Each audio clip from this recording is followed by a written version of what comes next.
जय श्री कृष्ण दोस्तों, स्वागत है आपका हमारे YouTube channel as Hindi notes में। दोस्तों, आज हम उत्तराखंड के पटवारी भर्ती एवं कनिष्ठ सहायक भर्ती के लिए विशेष हिंदी के कुछ महत्वपूर्ण प्रश्नोत्तर लेकर आए हैं, जो लगभग अनेकों परीक्षाओं में पूछे गए, अनेकों बार पूछे गए हैं। बार बार ये प्रश्न रिपीट होते हैं। इनमें से विशेषकर है पर्यायवाची हो गया और विलोम शब्द हो गया तथा अन्य कई प्रकार के तत्सम और तद्भव शब्द जो वेरी इंपॉर्टेंट माने जाते हैं। आइए जानते हैं कि कौन कौन से वो प्रश्न, इनको याद कर लीजिए और अपनी हिंदी व्याकरण के जो डाउट है उसको दूर कर दीजिए, क्योंकि हिंदी एक ऐसा माध्यम है जो हमें हर परीक्षा से इसको होकर के गुजरना पड़ता है। तो अपनी हिंदी को जो है वो विस्तृत रूप से शुद्ध और सटीक करना चाहिए। जय श्री कृष्ण दोस्तों, अगर आपको वीडियो अच्छी लगे तो वीडियो को लाइक शेयर और सब्सक्राइब जरूर करें और समय समय पर आपको ऐसे ही वीडियो प्राप्त हो रहेगी। चलिए वीडियो स्टार्ट करते हैं। आज का पहला प्रश्न होगा, अश्व का पर्यायवाची शब्द क्या है? अश्व का पर्यायवाची शब्द क्या है?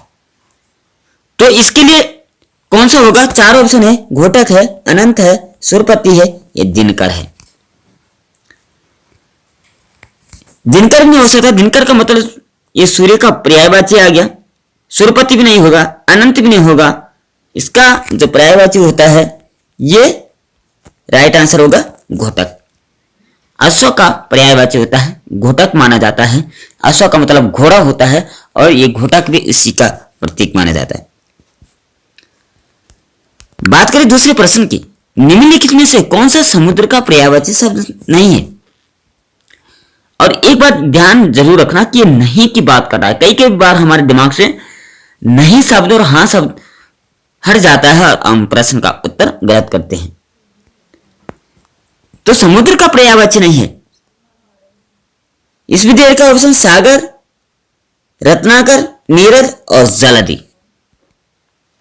हम कई बार जो है नीरद भी इसका पर्यायवाची कर देते हैं, जबकि ये नीरद इसका पर्यायवाची नहीं है। सागर इसका पर्यायवाची है, रत्नाकर इसका पर्यायवाची है और जलधि भी समुद्र का पर्यायवाची कहा जाता है, लेकिन नीरद को समुद्र का पर्यायवाची नहीं कहा जाता है। बात करें प्रश्न नंबर 3 की, कौन सा शब्द गणेश का पर्यायवाची नहीं है? अब गणेश जी का पर्यायवाची शब्द कौन सा नहीं है? गणपति भी कहते हैं, सामान्य भाषा है। करिबंधन भी कहते हैं, ये भी सही है। विनायक भी कहते हैं, सामान्य भाषा है। लेकिन ये चंद्रचूड़ ये नहीं कहा जाता है, क्योंकि चंद्रचूड़ नाम का एक राजा था। अब बात करें प्रश्न नंबर 4 की, निम्नलिखित में से कौन सा शब्द सूर्य का पर्यायवाची नहीं है? सूर्य का पर्यायवाची शब्द चार ऑप्शन दिए हैं, दिवाकर, तरणी, विवानस और शार्दूल। अब दिवाकर भी कहते हैं क्योंकि दिन में उदय होता है, तरुणी भी इसका कहा जाता है, विवानस भी इसको कहा जाता है, लेकिन शार्दूल इसको नहीं कहा जाता है। तो इसीलिए सूर्य का पर्यायवाची शार्दूल नहीं है इसमें। प्रश्न नंबर 5 है, निम्नलिखित शब्दों में कौन सा लक्ष्मी का पर्यायवाची नहीं है? लक्ष्मी यानी धन की जो देवी है उसका पर्यायवाची कौन सा नहीं है?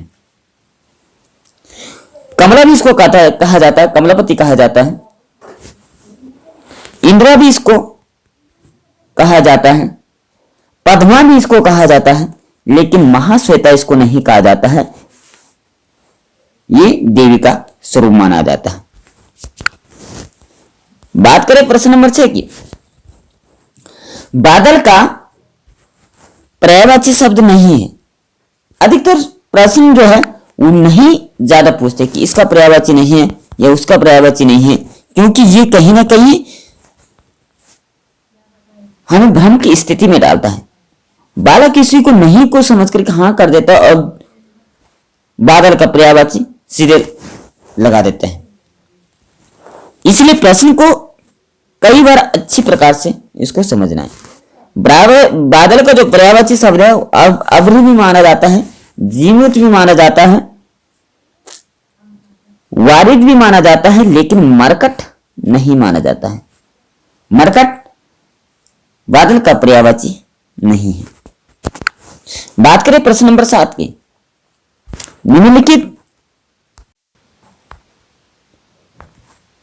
निम्नलिखित में से कौन सा स्त्री का पर्यायवाची शब्द नहीं है? स्त्री का पर्यायवाची कौन सा नहीं होगा? वामा इसको कहा जाता है क्योंकि वामाग्नि भी इसका नाम होता है। महिला तो सामान्य रूप से सबको पता है। कामिनी भी इसको कहा जाता है, लेकिन इंदिरा इसको नहीं कहा जाता। महिला का, स्त्री का जो पर्यायवाची शब्द है वो इंदिरा नहीं है, बाकी तीनों है, वामा, महिला और कामिनी। प्रश्न नंबर 8 है, निम्नलिखित में से कौन सा आकाश का पर्यायवाची शब्द नहीं है? नहीं वाले प्रश्न अधिक कहे गए। आकाश को शून्य कहा जाता है क्योंकि इसका कोई अंत नहीं है। अंतरिक्ष कहा जाता है, अंतरिक्ष का मतलब जिसका कोई अंत नहीं है। अंबर भी कहा जाता है, लेकिन नीलाभ नहीं कहा जाता है। नीलांबर हम कह सकते हैं, लेकिन नीलाभ इसको नहीं कहा जाता है, इसलिए नीलाभ जो है वो गलत आंसर हो गया। बात करें निम्नलिखित में से कौन सा चंद्रमा का पर्यायवाची शब्द नहीं है? अब सूर्य का पूछा था, चंद्रमा का पूछा है, तो चंद्रमा का पर्यायवाची कौन सा नहीं होगा? कलाधर भी इसको कहा जाता है, रजनीश यानी रात को चमकने वाला, मयंक भी इसको कहा जाता है, लेकिन विहग नहीं कहा जाता है। विहग चंद्रमा का पर्यायवाची नहीं होता। बाकी ये तीनों ऑप्शन जो है ये सही माने गए हैं। बात करें प्रश्न नंबर 10 की। निम्नलिखित में से कौन सा कमल का पर्यायवाची शब्द नहीं है? अब कमल का पर्यायवाची शब्द कौन सा नहीं है? ऑप्शन दे रखा अरुण, सरोरुह, उत्पल और कुबलय। अरुण जो है ये कमल का पर्यायवाची नहीं, बल्कि ये सूर्य का पर्यायवाची माना जाता है। बात करें प्रश्न नंबर 11 की। निम्न में से कौन सा शब्द नहीं है? निम्नलिखित में कौन सा शब्द नदी का पर्यायवाची नहीं है? तो नदी का जो पर्यायवाची शब्द है वह कौन होगा? अपका भी इसको कहा जाता है, प्रवाहिनी भी इसको कहा जाता है, सरिता भी इसको कहा जाता है, लेकिन कासार इसको नहीं कहा जाता है। नदी का पर्यायवाची कासार नहीं माना जाता। बात करें प्रश्न नंबर 12 के। निम्नलिखित में से कौन सा पर्यायवाची शब्द युग्म सही नहीं है? इसमें 4 ऑप्शन दिए गए और किसका सही नहीं है? तो इसमें कमल और मृणाल इसका युग्म भी सही है। ओस और निहार इसका भी सही है। आकाश और अभ्र इसका भी सही है, लेकिन गाय और दुस अलग माना गया। गाय का मतलब हो गया जो हमारी गाय माता है यानी पशु है, और द्विज का मतलब हो गया ब्राह्मण। तो ये दोनों जो है ये युग्म सही नहीं है। बात करें प्रश्न नंबर 13 की। निम्नलिखित में से कौन सा पर्यायवाची शब्द युग्म शब्द सही नहीं है? तो इसमें भी वही ऑप्शन है, पति, भार्या, नदी, प्रसर, चंद्रमा, आदित्य, धनुष, कोदंड। ये धनुष और कोदंड जो है ये सही है। बाकी पति और भार्या ये युग्म भी सही नहीं है। पति पत्नी होता है, नदी भी नहीं है, नदी सरिता होता है, चंद्रमा भी नहीं है, लेकिन ये धनुष और कोंडक जो है ये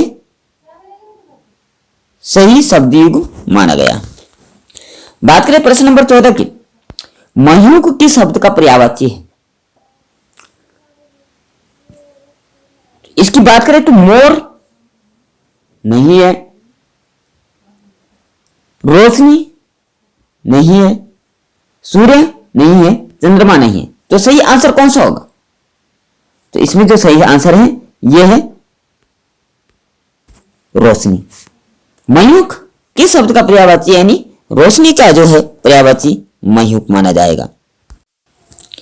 बात करें प्रश्न नंबर 15 की, कौन सा शब्द फूल का पर्यायवाची नहीं है? फूल यानी पुष्प जो है उसका पर्यायवाची कौन सा नहीं है?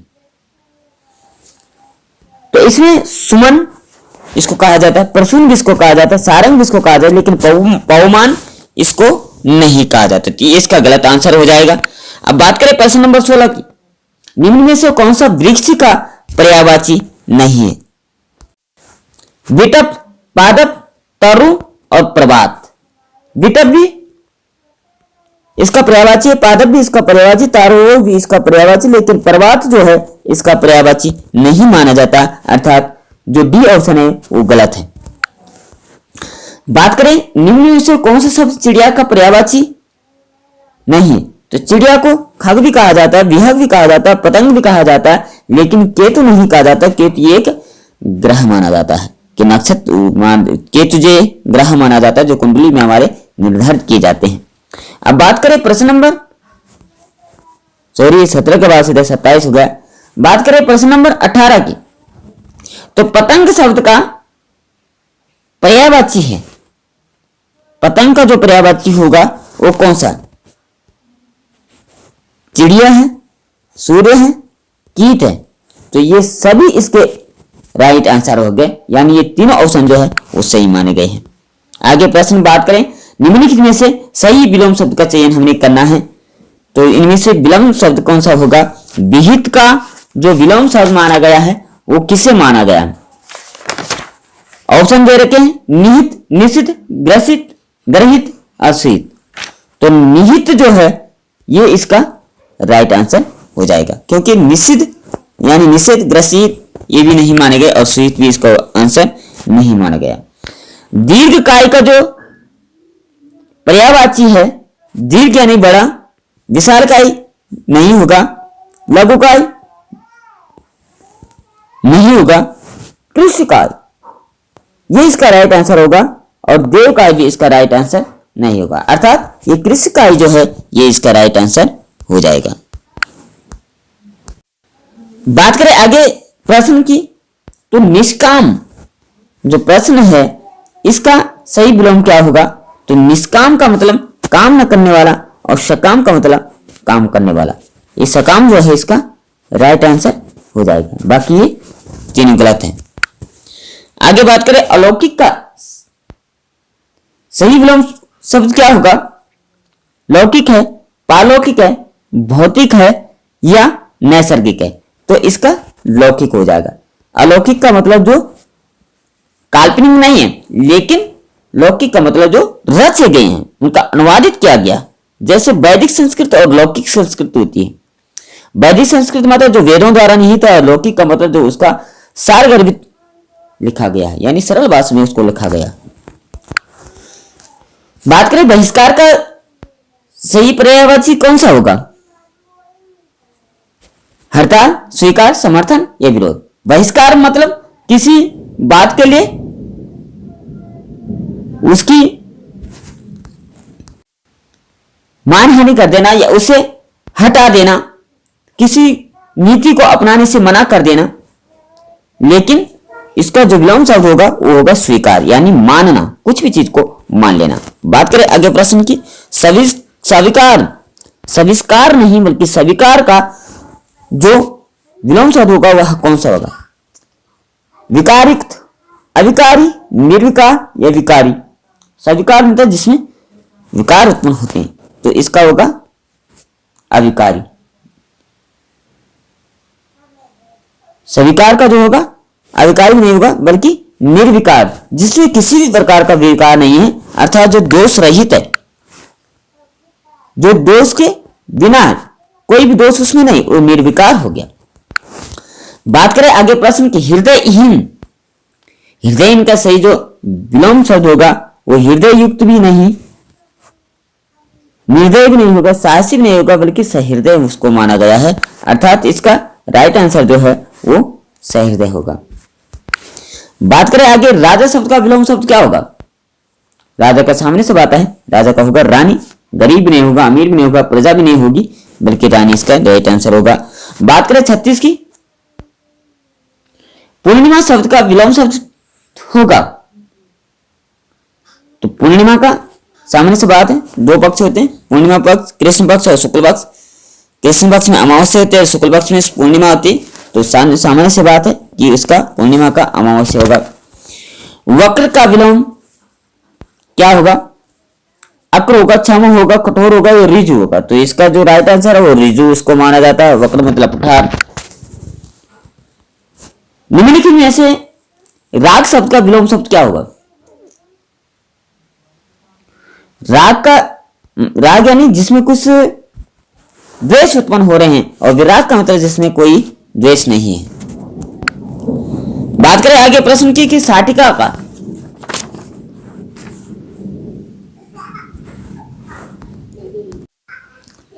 यहां से तत्सम और तद्भव वाले शब्द शुरू होते हैं। साटिका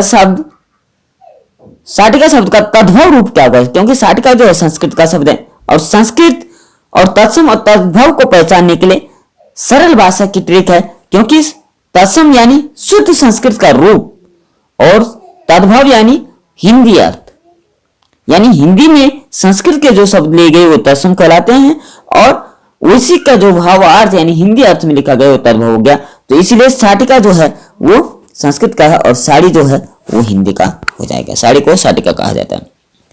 अब नेवला का तत्सम शब्द क्या होगा? यानी नेवला हिंदी का हो गया, नेवला नकुल, नकुला, यह नवला। नेवला का तत्सम जो रूप होगा वो नकुल इसका राइट आंसर हो जाएगा। अब बात करें 41वां की, पक्ष शब्द का किस तद्भव का तत्सम रूप है? पक्ष जो शब्द है वो किसका तद्भव रूप है?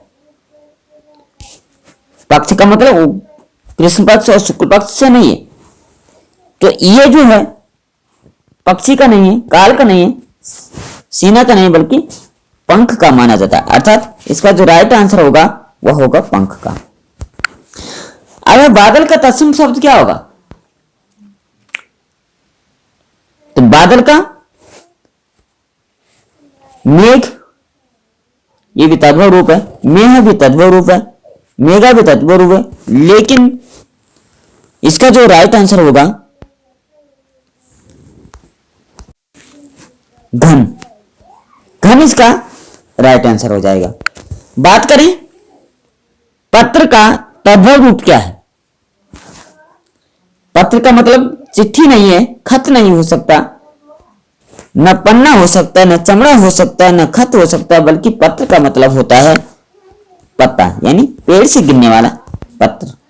क्योंकि संस्कृत में पत्राणि पतति, पत्ता गिरता है। बात करें चंद्रिका का तद्भव रूप क्या होगा? तो चंद्रिका का तद्भव रूप होगा चांदनी, क्योंकि चंद्र संस्कृत का शब्द है, और चंद्रा भी चांदनी इसका तद्भव शब्द होगा। बात करें 45वां, सौभाग्य का तद्भव शब्द क्या होगा? सौभाग्य का तद्भव शब्द जो होगा वो सुभाग होगा, सुहाग होगा, भाग्यवान होगा, या सुभागा होगा।